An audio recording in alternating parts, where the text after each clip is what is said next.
Bienvenue. On est très content d'être ici aujourd'hui. Moi je suis Flora. Je donne des cours de cuisine au CIMO, qui est une association macrobiotique à Paris. Et aujourd'hui, il y a Elena qui va nous faire une démonstration sur plein d'idées recettes pour faire des tapas sans produits laitiers. Parce qu'en fait, quand on mange macrobiotique, on ne mange pas du tout de produits laitiers. C'est une alimentation à base de produits bruts et peu transformés. Et on mange surtout des céréales complètes, des légumes et des légumineuses. On pose la base du repas. Et après, on agrémente avec plein d'autres petites choses, mais pas de produits laitiers. Voilà, des fois, quand on arrête les produits laitiers, on a un peu du mal parce qu'en fait, on est attaché aux produits laitiers pour leur saveur, leur côté rassasiant, réconfortant. Donc, Elena, son challenge aujourd'hui, c'est de vous faire plaisir avec de bonnes recettes et de vous faire oublier les produits laitiers. Bonjour, moi c'est Elena, je viens d'Espagne. Alors, ces recettes que vous savez, je fais l'adaptation un peu à mes demandes et comme ça faire rapprocher un peu de l'Espagne ici. D'accord. Alors, je vous propose 4 recettes. Et ils sont tous comme pâte tartinée, à peu près. Et on va commencer sur la salade. Je ne sais pas si vous connaissez. C'est une espèce, on peut dire, ça ressemble au chorizo, mais c'est une pâte. On l'utilise beaucoup pour faire des sandwichs, pour les goûter, les enfants, ou même pour les adultes. Alors, quel nom? Tu n'as pas entendu quel nom? Sur la salade, il s'appelle. Vous l'avez là? Oui, oui. D'accord. Mais je vous dis, pourquoi si vous ne connaissez pas, que ça ressemble à chorizo. Tout le monde, normalement, connaît le chorizo. Le chorizo, c'est dur. Il faut le couper. Et celle-là, c'est une pâte. Et on le met dans les sandwichs, tout ça. Il y a beaucoup de paprika dedans, comme le chorizo. Bon, je recommence. Si vous avez des questions, quelque chose, je peux... Si vous n'entendez pas bien aussi, parce qu'on se rend pas compte. Ou vous ne comprenez pas, j'essaie de les répéter d'une façon que vous comprenez. Merci. Bon. Pour ces recettes, on utilise la base, c'est le pois chiche. D'accord. Normalement, c'est fait avec de la graisse de cochon. Surtout, mais là, on va utiliser les blandeurs, le mixeur. On va mettre les pois chiches, ils sont mis tout à l'heure mis à tremper. Et après, on a fait cuire l'autocuiseur oui, pendant... Il y a 45 minutes à l'autocuiseur avec une algue kombu, parce que l'algue kombu, ça permet de les attendrir et d'accélérer la cuisson. Là, on met du cumin. Ça, je fais des quantités approximatives. Ça, après, ça dépend des goûts. C'est sûr qu'il faut qu'il y ait du pois chiche, un peu d'ail et du paprika. Si c'est du paprika fumé, c'est mieux. Ça rapproche plus à les goûts traditionnels. Et on met du cumin. Je ne vais pas tout mettre, ça fait faire. Gousse d'ail, je vais mettre une. Sinon après ça reste trop fort. Mais des fois on met même une demi-gousse d'ail et ensuite on en rajoute. Parce que des fois c'est trop fort et on se fait avoir. Non mais c'est comme les chorizo, la base aussi c'est de l'ail et les paprika, tu vois.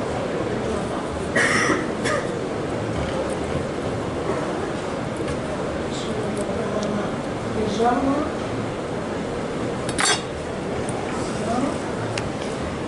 et la paprika, je sais que si vous voulez sentir, je vous le fais sentir.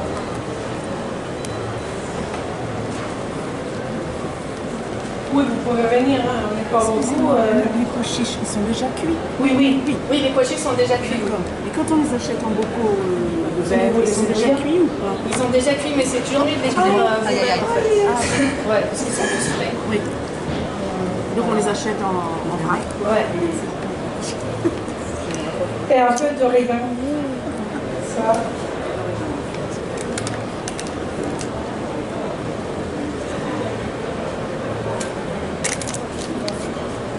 Du sel. Ça, c'est du sel marin. paraffiner, comme ça il nous rapporte les numéros que ça il doit être.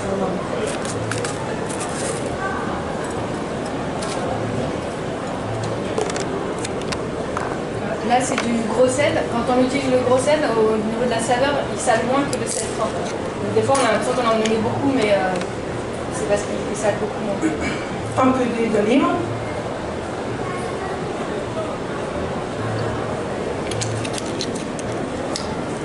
Et on mettra un peu d'eau pour la texture et pas mettre autant de matière grasse. Ça dépend. Si vous voulez faire avec de l'huile d'olive, ça se peut. Donc là, vous voyez que la base, c'est un peu similaire à l'houmous en fait, parce que dans l'houmous, on prend des pois chiches et après on rajoute de l'huile et du tahine. Sauf que là, on met beaucoup plus d'huile que dans de l'houmous habituel, parce qu'on veut que ce soit beaucoup plus crémeux. Comme j'ai dit, normalement, ça se fait avec la graisse du cochon. Alors c'est vraiment de la graisse. Mais quand on fait une cuisine plus santé, plus healthy, alors on essaye de faire un peu pas trop gras. D'accord?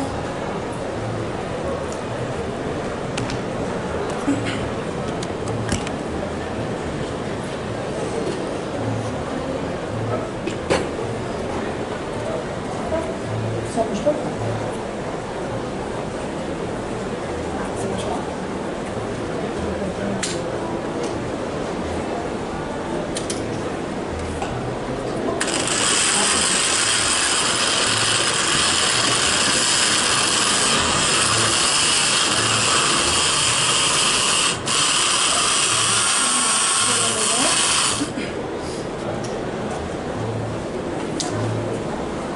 Un peu plus. Quand ça a du mal à se mélanger, on va ajouter un peu d'eau pour faire mieux tourner l'épice en fait.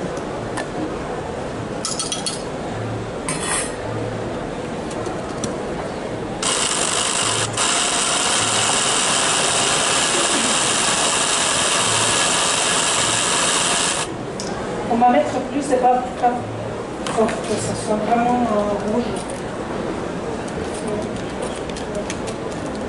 Là, sinon.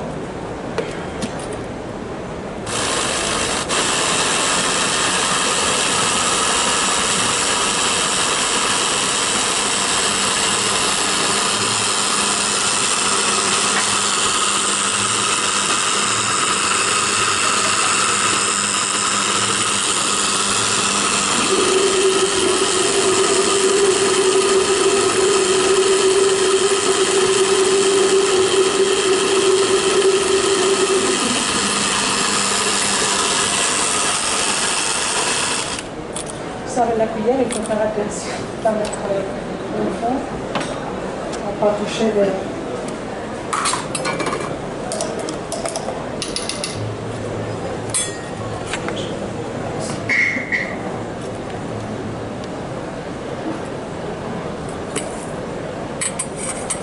Mettre un peu d'huile d'olive. On a du chenu aussi pour assaisonner. Non, mais normalement, avec les traditionnels, je ne sais pas très Les sujets, non, parce que les sels, ils bien.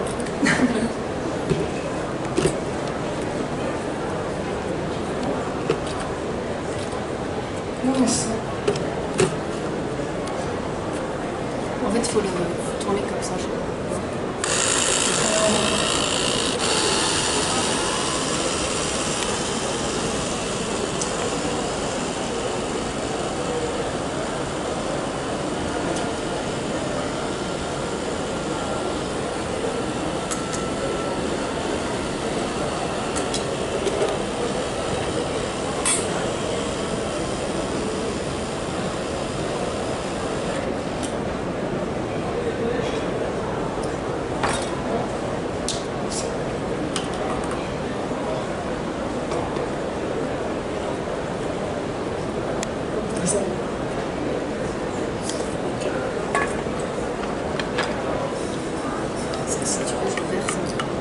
Non, mais c'est bon. Après, il faut nettoyer ça pour l'autre.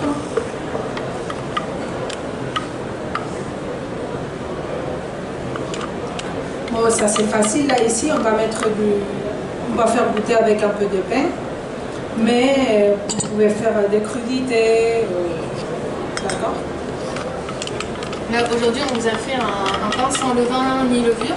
Ça s'appelle un pain au sawa. En fait, on mélange de la farine avec du sel et de l'eau. Et on fait cuire quelque chose de très fin au four pendant 40 minutes à 180 degrés. Et du coup, il n'y a pas de levain ni de levure pour les personnes qui ont du mal à digérer le levain, parce que quand on met du levain, c'est fermenté. Et pour les personnes qui ont du mal avec la levure, je vais aller le nettoyer. Bon, mais ça, il manque le goûter. Là, j'ai continué, c'est avec un fromage végétaux. Là, j'ai risqué un peu parce que il y en a de chou-fleur. Chou-fleur et des amandes. Avec des amandes du pays. Et un peu de jus de citron, la levure de bière, je ne sais pas si vous connaissez. Vous connaissez, d'accord. Ça les donne aussi un rapproche au fromage. C'est les levures de bière sans l'amertume. Parce qu'il y en a qui s'enlèvent qui enlèvent l'amertume et ça fait un goût, pour moi, c'est tous les jours. Dans mes plats. Un peu d'étain et des poudres d'ail, celui-là, comme ça. Et les poudres d'ail, elle est un peu plus douce que les normales, pour moi. Et on fait.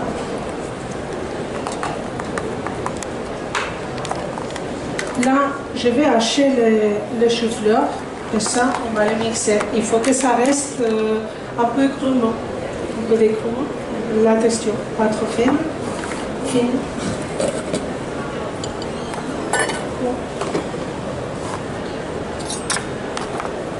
J'ai fait cuire, là j'ai mis 5 minutes environ. Ça peut être au vapeur, ça peut être de l'eau avec un peu de sel.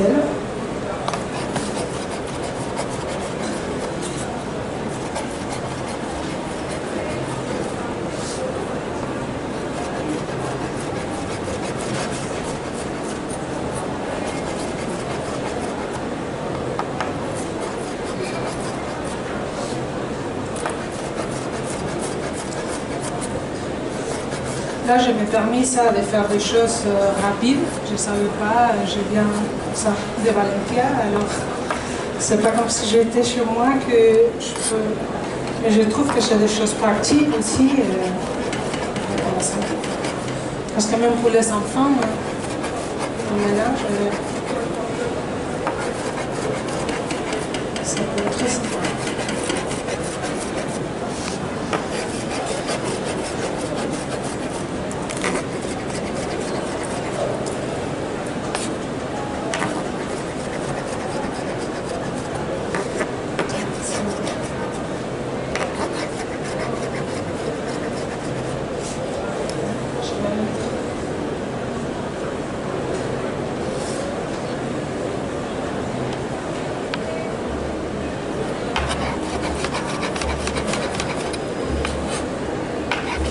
Après, là, on va les feuilles. Je crois que vous avez une adresse mail que vous pouvez me contacter.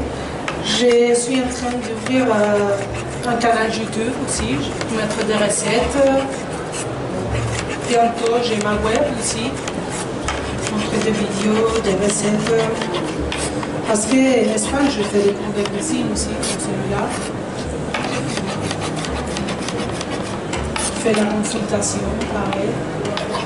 C'est dans les thérapies alternatives, mais toujours lié avec l'alimentation. C'est très important. Et aussi, ça que je trouve, c'est que maintenant, il met beaucoup de produits dans les marchés, qui vraiment, il le met comme ça, on ne sait pas comment le faire.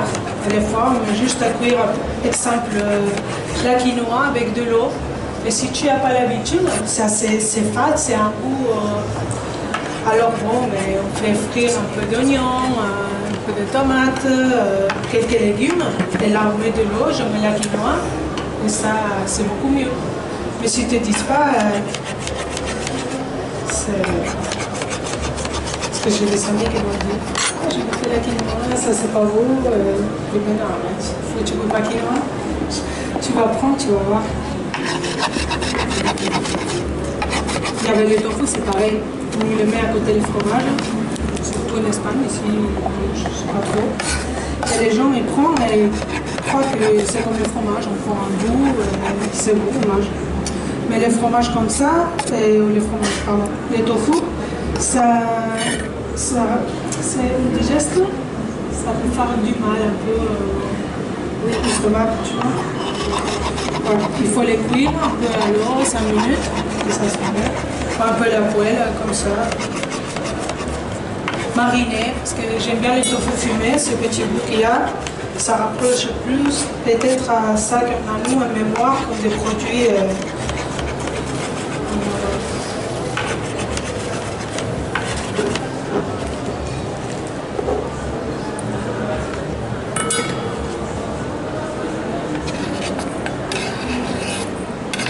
Ça, on pourrait faire à la machine.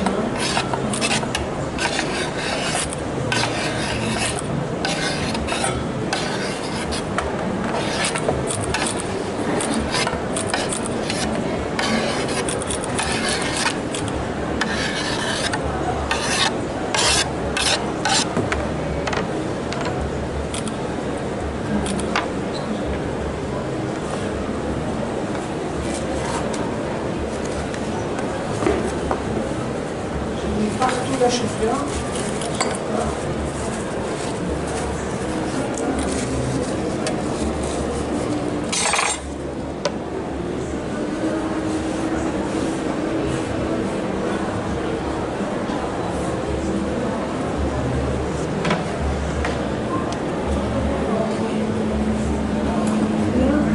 Les saumons qu'on a fait tremper toute la nuit, on a touché.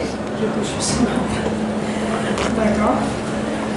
Comme ça, pour relever la peau, c'est mieux parce que j'achète avec la peau.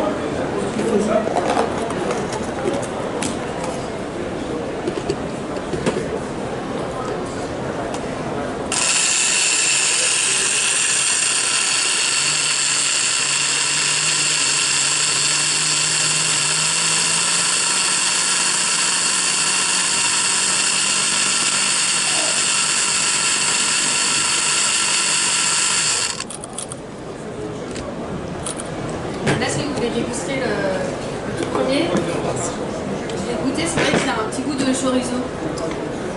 Ouais.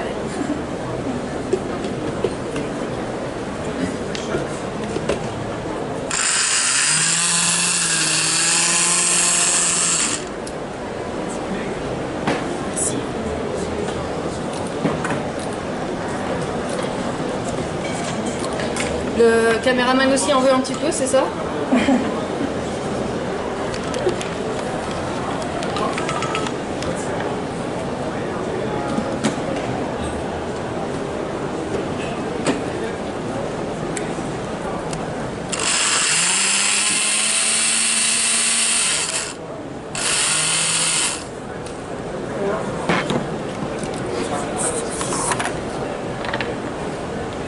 Ça vous va, c'est fort.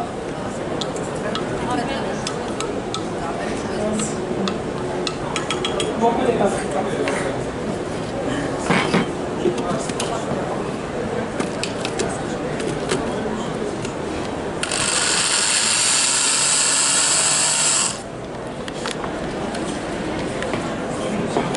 En plus, la paprika et le calcium aussi, c'est très important. Le paprika, comme ça, on trouve n'importe où. Le paprika fumé, c'est une opération de la vela. Je sais pas, les paprika normales, je trouve que c'est plus facile, mais c'est la fumée, oui.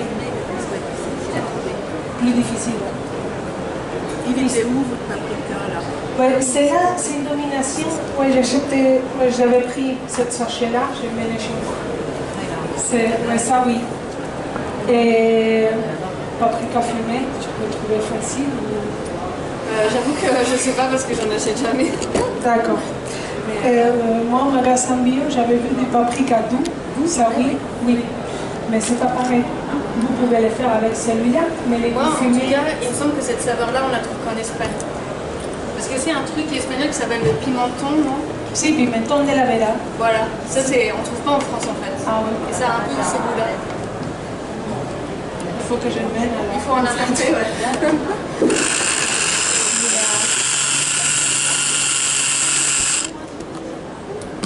si vous en voulez encore, je peux vous resservir un. C'est très bon. Et je pense peut-être qu'il y en a qui vendent aussi du liquide smoke. Vous savez? Ça peut-être vous pouvez trouver, oui. Et comme ça, vous mettez du liquide paprika normal. Là-bas. Ah voilà, c'est quand même beaucoup mieux là. C'est bon. Et comme une petite bouteille. À la table de l'entrée. Ouais.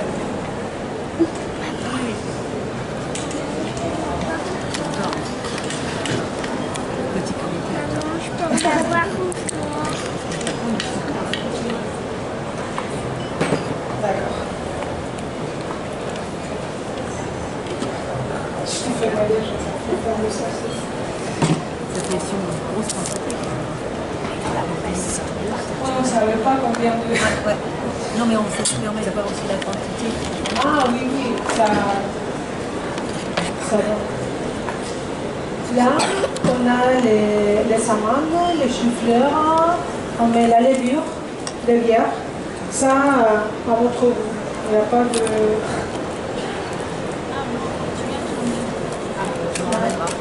Mais tu vois qu'il va y en avoir un chaud.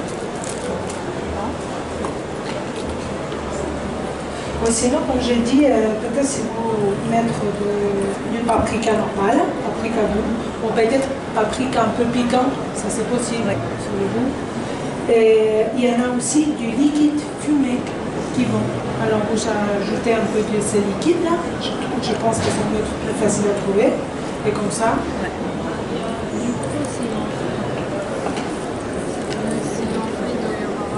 Du coup, en fait, ah bah, c'est du coup en fait, il doit y en avoir du coup en fait. Donc, moi je pense que ici à Paris, il y en a en fait.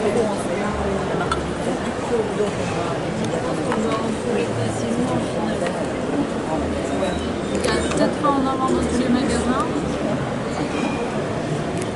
Là, j'ai choisi du thym frais. Et les thym, je préfère frais, si c'est possible. Et quand il est sèche de certaines préparations, ça laisse un goût bizarre.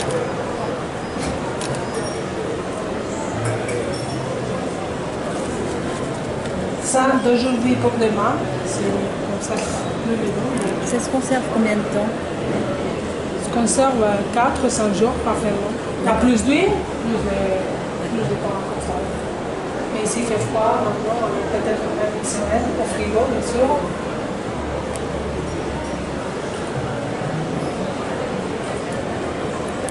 On sort ça dans le besoin, comme ça on ne sort pas, on sort une petite journée.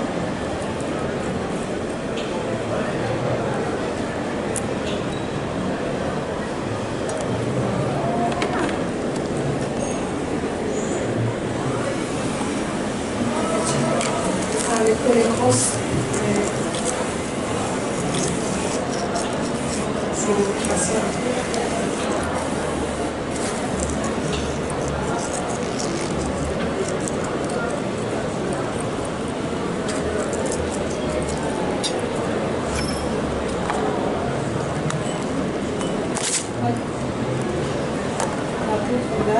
Ça après, on peut aromatiser aussi comme on veut. D'aroma des arbres de Provence. Ça vient.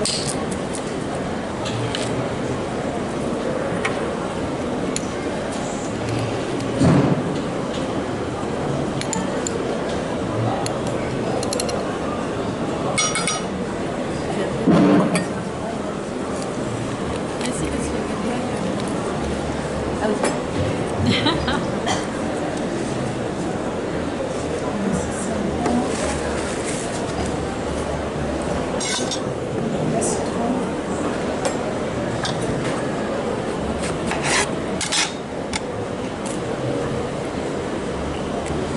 Le citron apporte beaucoup l'acidité, comme un fromage.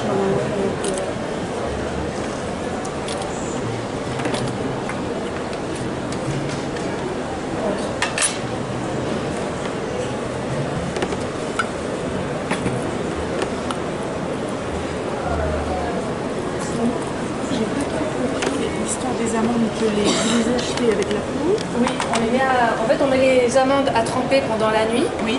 Et le matin, on retire la peau des amandes. Et ça se décolle tout seul? Et ben là, ce matin, c'était hyper difficile. Ah, alors que d'habitude, ça part tout seul, donc je sais pas. Mais il y en a qui sont épluchés déjà. On peut mettre à tremper et voilà. ça pas éplucher. On va les mettre à tremper. Comme ça, c'est pour Ça les ramollit un petit peu. Les ramollir un peu. Ouais. C'est mieux que d'acheter déjà émondé. Oui. Parce que c'est plus frais, c'est ça? Ouais. Bon, après, vous pouvez acheter le mondé. Hein. Oui, oui. Voilà. Après, je pense que c'est une question de coût aussi. J'imagine que émondées, elles sont peut-être un peu plus chères que complètes. J'ai jamais fait attention, mais Je pense qu'elles sont un peu plus chères. ouais. Contre la caméra.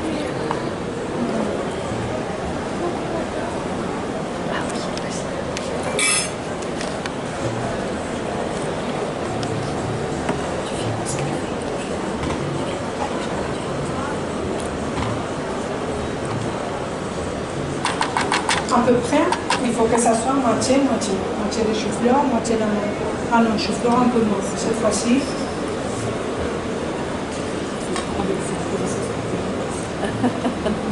Là, ça fait un peu plus. Vous en voulez encore? Oui. Celui-là, il est prêt. Votre recette de pain. Oui. Si vous voulez la recette de pain aussi, on peut vous la donner. Hein. Bon, là, on a un tout petit peu triché, c'est que c'est avec de la farine fraîchement moulue. Parce que c'est un moulin. Et si vous prenez de la farine normale, c'est pas pareil au niveau gustatif. Mais bon, je testerai quand même. Donc là, la recette, c'est que j'ai mis un tiers de farine de petite épeautre, un tiers farine de riz, un tiers farine de sarrasin. Petite épeautre, riz et sarrasin, parce que petite épeautre, il y a très peu de gluten, c'est pour ça. Le sarrasin, ça apporte du liant, mais des fois le goût il est un peu trop prononcé. Et du coup, le riz, comme c'est très doux, ça. Voilà, les trois, je trouve que ça s'équilibre bien. Petite épeautre et Sarrasin, petite épeautre et riz. un tiers de chaque. Un tiers de chaque. Je mets à peu près la même quantité d'eau. Après, je mélange et je rajoute un tout petit peu plus d'eau pour que ce soit suffisamment liquide pour que ce soit un peu moins liquide qu'une pâte à crêpes, mais assez liquide pour que tous les grains de riz soient bien enrobés par l'eau et qu'ils cuisent bien.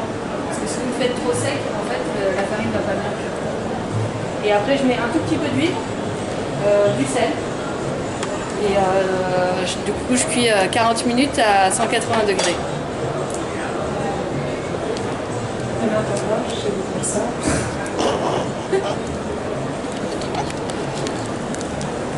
Mais quand vous mettez la même quantité d'eau, c'est-à-dire un tiers, vous mettez... Je mets pour un un tiers volume d'eau. de farine, un volume d'eau. Ah, pour un volume de farine, un volume d'eau. D'accord.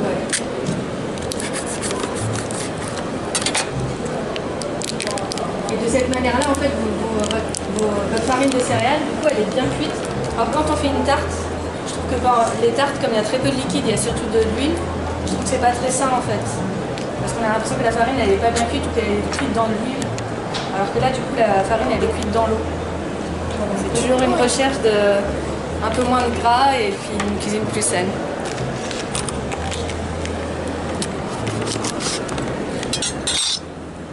Là, je suis en train de faire le tofu fumé, de faire comme un pâté d'anchois. D'anchois parce que les gens, bonjour. Et comme il y a les miso, c'est un peu salé. Il est bouillant, ça va rester un peu marron. Ça ressemble. Des gens ils m'avaient dit, bon, ça ressemble plutôt à un pâté d'anchois, donc j'ai laissé le nom comme ça. Là, c'est très simple, mais pour moi, j'adore celui-là. C'est tofu, un bon poignet de noix.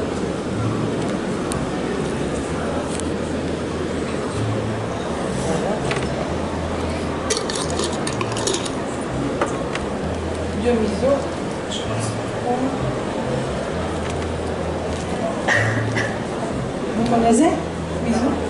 D'accord. Miso, c'est une pâte qui se fait à base de soja ou de notre céréale, ça peut être du riz, du blé, tout quoi. Et c'est une fermentation. Il y en a du miso qui s'est pasteurisé Alors, la fermentation, c'est à rien, parce qu'on tue tous les petits animaux qui peuvent nous aider à régénérer notre flore intestinale. Des fois, je fais l'espagnol. Tu peux dire les enzymes. Les enzymes, oui. D'accord. Et alors, c'est mieux de l'acheter pas pasteurisé. Et bon, c'est très bon pour la santé. Pour faire des soupes, surtout, on connaît les cuisines japonaises qui utilisent beaucoup. Alors, dans la cuisine macrobiotique, bien de cette. La soupe miso, voilà. Ouais, la soupe miso. Quand on parle de la soupe miso, c'est pas la soupe miso qu'on trouve dans les restaurants japonais. C'est le fait en fait de mélanger du miso avec de l'eau chaude et un petit bouillon de légumes qui fait qu'en fait ça vous fait votre soupe miso. Parce que dans les restaurants japonais, souvent c'est pas du miso de bonne qualité. Je connais pas la recette exacte. C'est pas la même chose. Non, mais surtout parce que les soja, c'est un des trois céréales plus modifiées génétiquement. Ouais. Alors, c'est bien si on achète ça. Le centre 2, c'est les blés et le maïs. Ici, on voit, il y a les parties du maïs, il y a du blé.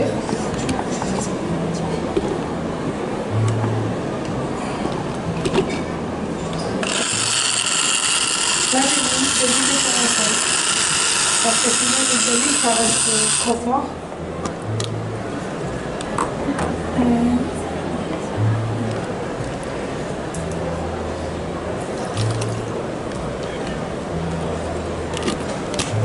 Du sel ici, pour le fond, je ne mets pas. Je vais goûter parce que le liquide est changé.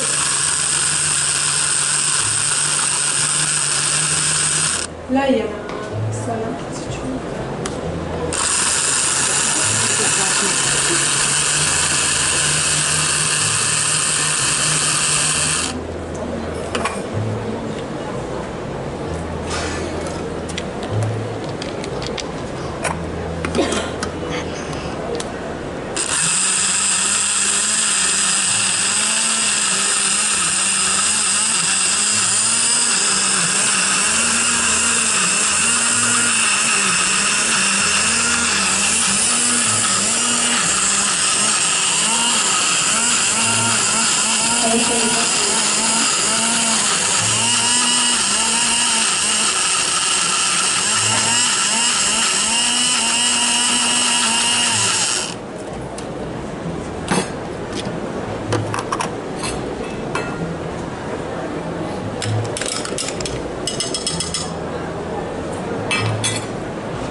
Je vais ajouter un peu plus de miso quand même.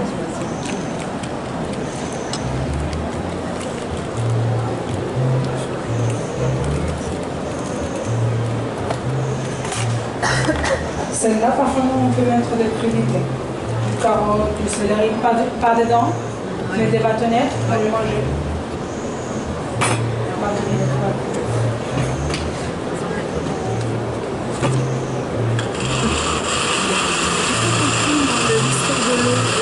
C'est la même quantité de ça, la même quantité d'eau que ça. Ah d'accord, on est 3 points ici, 3 points. D'accord. Oui, c'est rare. Oui.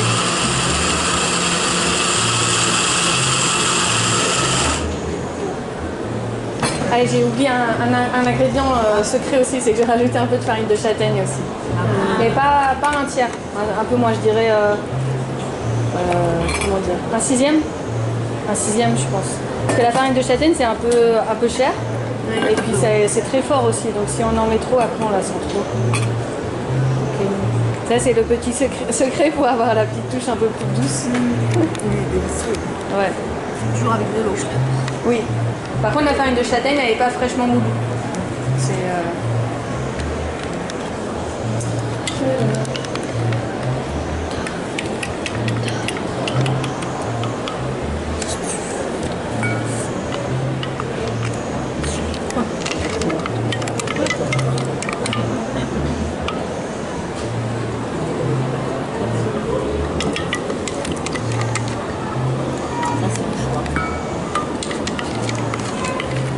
Là, après, ça dépend de votre goût. Vous faites un peu d'ici, un peu de ça, un peu moins, un peu plus.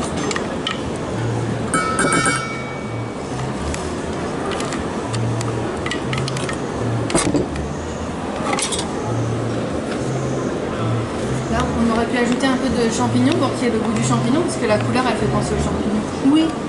Des fois aussi, en cuisine, il faut jouer un peu avec les couleurs.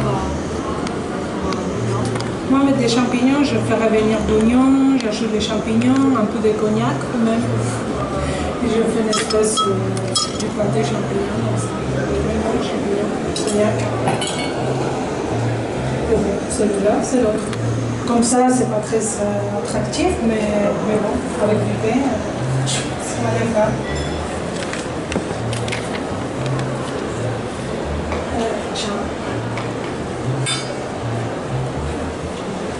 Ok, et là, on va finir avec une ajuarriera, ça s'appelle. La recette originale, il porte des pommes de terre, mais je fais avec du millet. Le millet, c'est un céréale, beaucoup de fibres, de minéraux, et très peu calorique, contrairement aux pommes de terre. Et ça va permettre de faire une alimentation plus variée. C'est aussi ce que j'essaie de faire.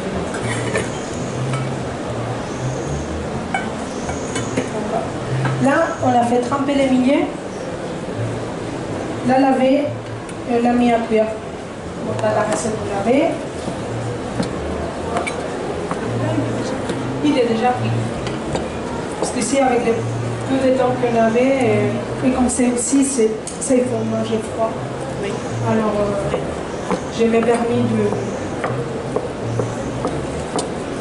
Là, ça reste une pâte.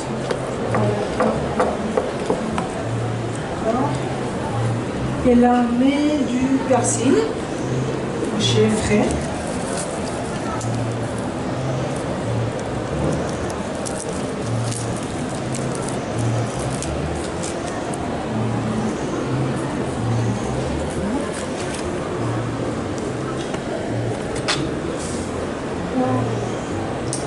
Et ça, normalement, ça se fait avec de la morue. D'accord? C'est salé. Mais là, pour donner le goût du poisson, on les fait avec de l'algue noire.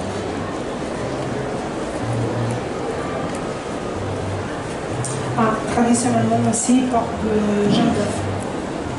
Et là, je mets, parce qu'on met bien de l'huile d'olive, ça va lui donner le goût. Les millets, la texture, les couleurs. Et ça, on mange beaucoup. Comme une tapas, c'est bon.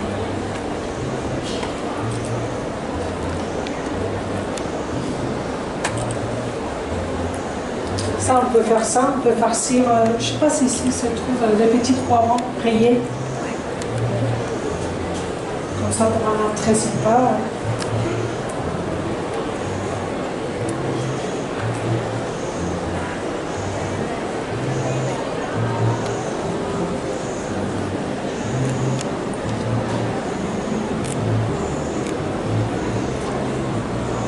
Si vous voulez encore goûter quelque chose, n'hésitez pas. On a fait des toutes petites portions parce qu'on croyait qu'il y aurait beaucoup de monde. Ouais.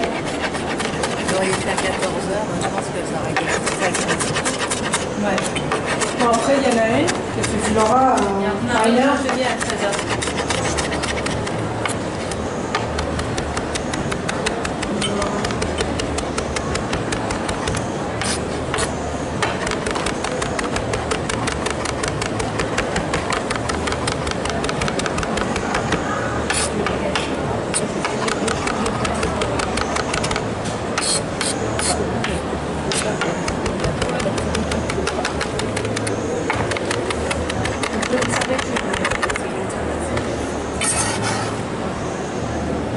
c'est frais.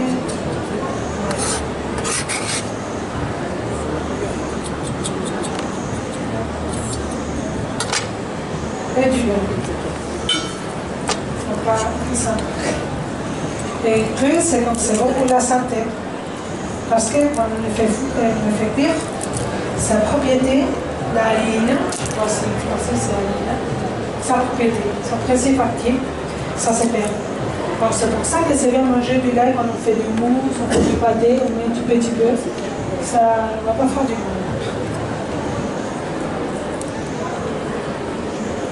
On peut manger au vinaigre aussi, je pense que ça.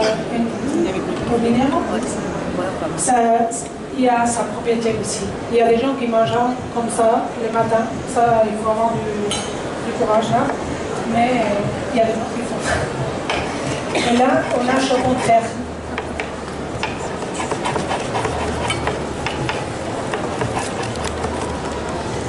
Normalement, il y a des couteaux qui l'envers, il les prend et ça écrase.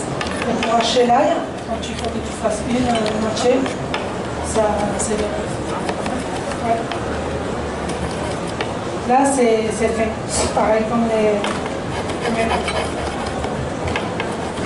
Je n'ai pas l'autre, il faut que je fasse comme ça.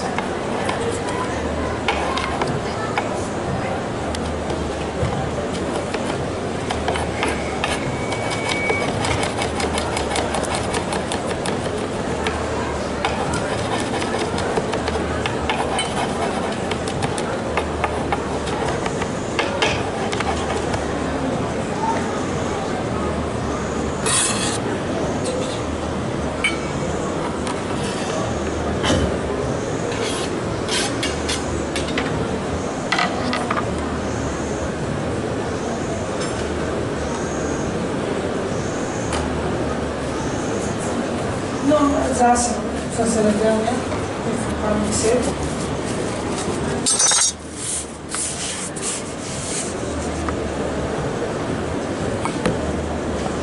Et de l'huile d'olive.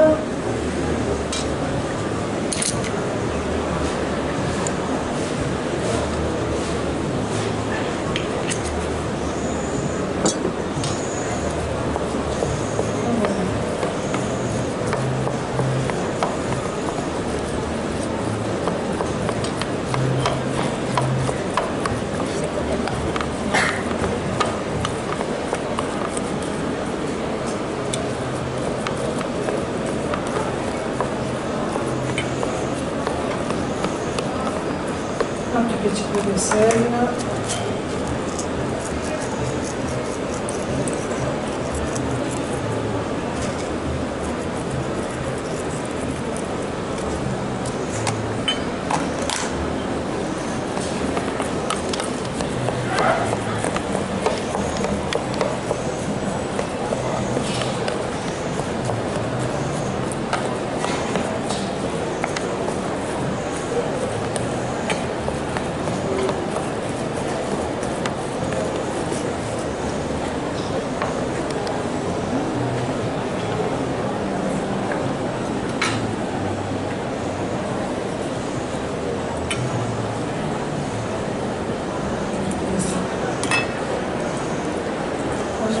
Comme il est grosse, ça prend un peu.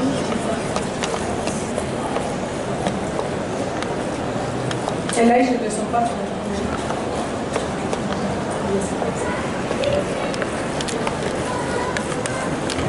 Ça paraît demain, mieux pour ce soir.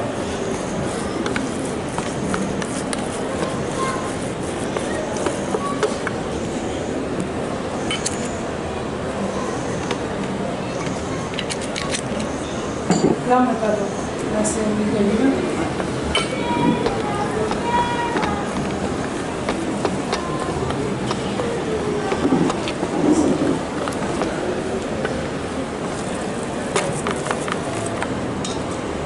C'est bon, merci. À toi.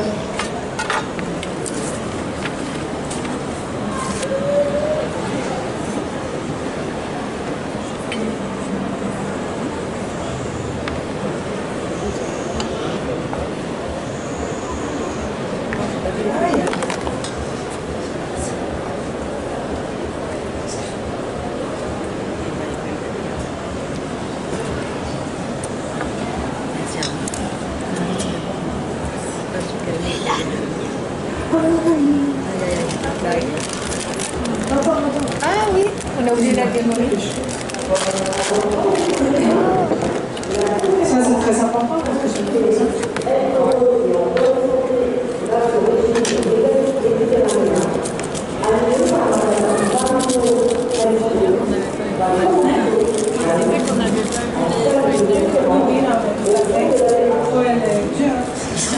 Des fois, je vais regarder l'or aussi. Mais ça, c'est très important.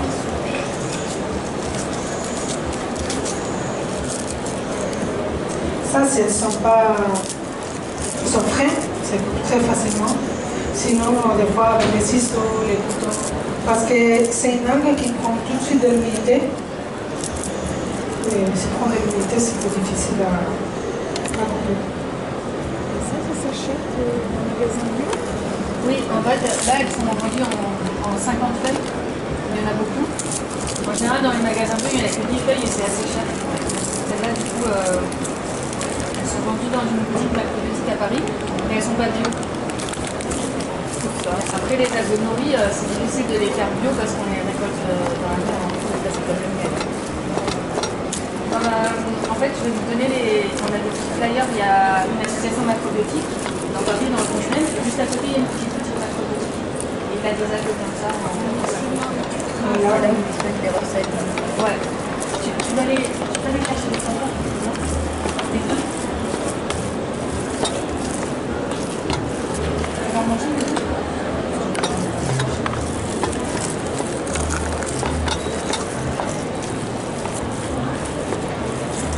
Là, oui. Là, c'est bon, là, il y a le goût de la mer. Oui, je sais.